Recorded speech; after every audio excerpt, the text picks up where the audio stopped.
What is green witchcraft? Green witchcraft is a term often used interchangeably with the descriptor hedge witch. There are certain similarities between the paths, but the fundamental core of each path is very different. Where the hedge witch is focused on journeying to the otherworld and receiving wisdom from the spirits she encounters, the green witch's focus is much more concerned with the physical realm and the earth on which she lives. The path of the green witch is a path of nature and of growing things. The green witch will likely have a good understanding of plant life and herbalism, and she will have acquired knowledge and experience in relation to both growing individual plants and herbs and using them to best effect once harvested. Many green witches dislike the idea of buying plants and herbs ready harvested, as they believe the relationship between the grower and the plant is integral to the results that can be achieved with the plant or herb. To this end, a green witch is likely to be a witch who enjoys gardening. A green witch's relationship with the earth goes deeper than just the work she does with plant life. The green witch will utilize other natural objects from the world in her workings. She or he will use rocks, crystals, animal parts and even fossils to cast her magic. She or he is also likely to make use of the weather in the form of snow, bottled rain, hailstones, morning dew and parched earth. The green witch is likely to work with the four elements, and this may take the form of using representations of earth, air, fire and water in her workings, or invoking the spirits of the elements in his or her rituals.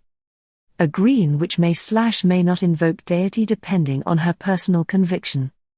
Some green witches choose to honor Pan, the Greek god of hunting, or Gaia, the Greek goddess who according to mythology gave birth to the earth and who is the source of the ancient inspiration for what we would now term as Mother Nature.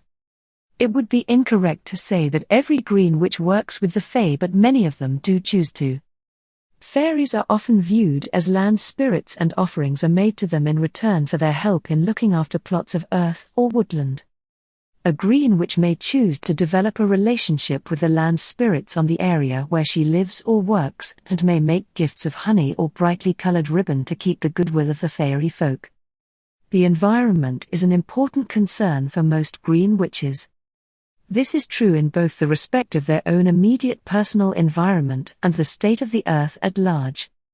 The green witch is likely to live in a dwelling with plants, ideally with a garden, but if this is not possible, you can usually recognize a green witch by the pots of herbs and plants growing on every windowsill.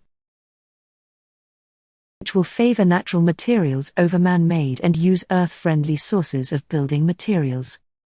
A green witch is very likely to be environmentally aware and will limit her footprint on the earth as much as possible.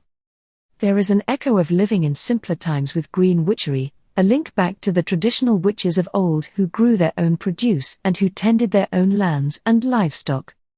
The energy of the earth is utilized in the workings of a green witch, and she may work with key sources of that energy such as ley lines or stone circles. She or he is unlikely to be inclined to work indoors, as she sees the primary source of her power as the link between herself and the earth. As such, any ritual she takes part in is likely to be undertaken outdoors. Note: not all witches work with deities, gods and goddesses. The choice is yours, it is your path,